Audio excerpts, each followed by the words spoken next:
Brett Baer, and Chris Wallace.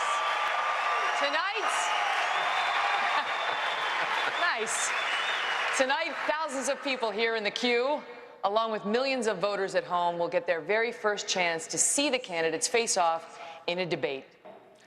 Is there anyone on stage, and can I see hands, who is unwilling tonight to pledge your support to the eventual nominee of the Republican Party and pledge to not run an independent campaign against that person? Mr. Trump.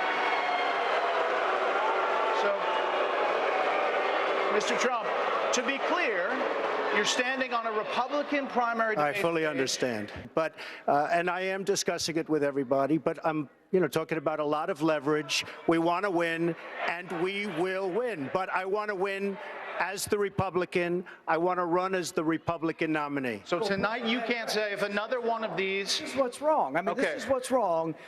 He buys and sells politicians of all stripes. He's already, hey, look, he's already hedging his bet on the Clintons, okay? So if he doesn't run as a Republican, maybe he supports Clinton or maybe he runs as an independent. Okay. But I'd say that he's already hedging his bets because he's used to buying politicians. Well, I've given him plenty of money. Just to be clear, you can't make the, we're going to move on. You're not going to make the pledge tonight. I will not make the pledge at this time. Okay. All right. That's what... Gentlemen, you've called women you don't like fat pigs, dogs, slobs, and disgusting animals. Your Twitter account... Only Rosie O'Donnell. No, it wasn't. Your Twitter account...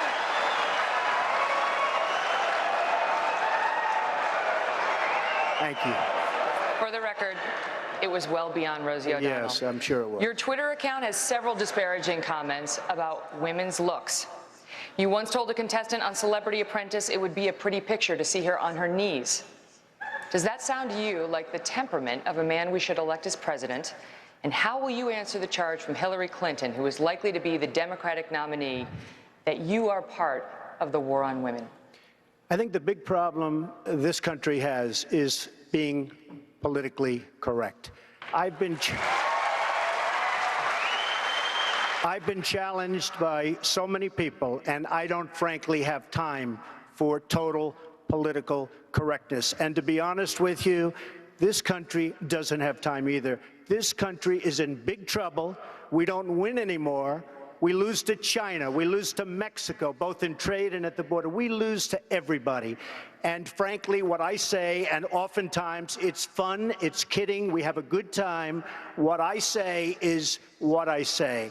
And honestly, Megyn, if you don't like it, I'm sorry. I've been very nice to you, although I could probably maybe not be based on the way you have treated me, but I wouldn't do that. But you know what? We need strength, we need energy, we need quickness, and we need brain in this country to turn it around. That I can tell you right now. 30 seconds. Border Patrol, I was at the border last week. Border Patrol, people that I deal with, that I talk to, they say this is what's happening because our leaders are stupid, our politicians are stupid, and the Mexican government is much smarter, much sharper, much more cunning, and they send the bad ones over because they don't want to pay for them, they don't want to take care of them. Why should they when the stupid leaders of the United States will do it for them? And that's what's happening, whether you like it or not. All right. And capital gains. The fair tax transforms the process by which we fund Social Security and Medicare because the money paid at consumption is paid by everybody, including illegals, prostitutes, pimps, drug dealers, all the people that are freeloading off the system now. That's why it ought to be a transformed system. All right. All right. Enough. Mr. Trump. Getting a little R-rated. Mr. Trump, you talked a lot about how you are the person on this stage to grow the economy. I want to ask you about your business record. Trump. I have never gone bankrupt, by the way. I have never.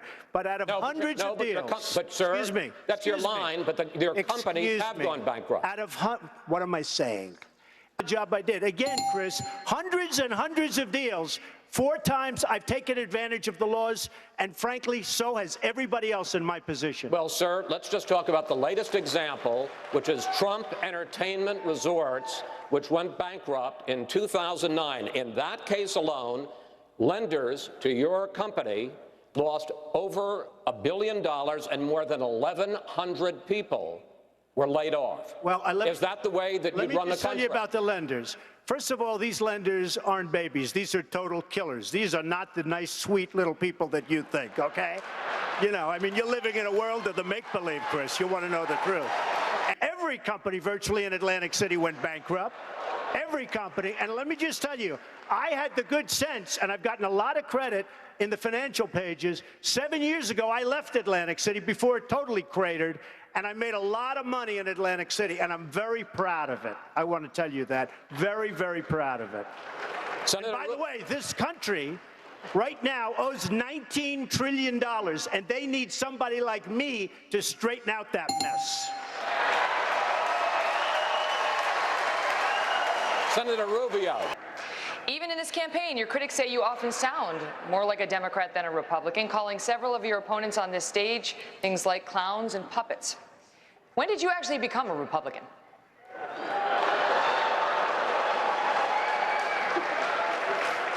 I don't think they like me very much.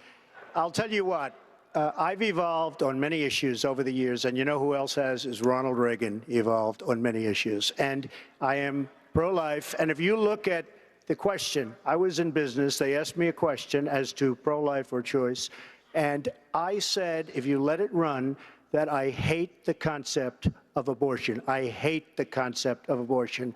And then since then, I've very much evolved. And what happened is friends of mine years ago were going to have a child, and it was going to be aborted, and it wasn't aborted, and that child today is a total superstar, a great, great child. And I saw that, and I saw other instances, and I am very, very proud to say that I am pro-life. As far as being a Republican is concerned, I come from a place, New York City, which is virtually, I mean, it's almost exclusively Democrat. And I have really started to see some of the negatives.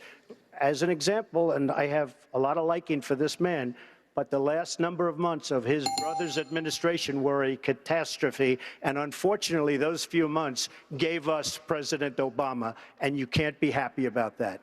Because too many people are suffering today in America. Mr. Trump, 30 seconds. Well, first of all, Jeb, I am very happy that you denied that, and I appreciate that very much. I mean, he's a true gentleman. He really is. The one thing he did say about, and I mean that, the one thing he did say about me, however, was my tone, and I also understand that.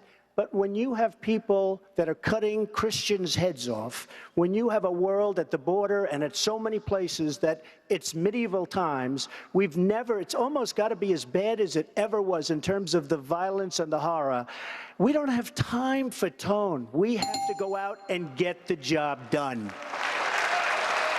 Mr. Trump, closing statement, sir. Our country is in serious trouble. We don't win anymore. We don't beat China in trade. We don't beat Japan with their millions and millions of cars coming into this country in trade. We can't beat Mexico at the border or in trade. We can't do anything right. Our military has to be strengthened. Our vets have to be taken care of. We have to end Obamacare, and we have to make our country great again, and I will do that. Thank you. Thank you. Gentlemen, thank you.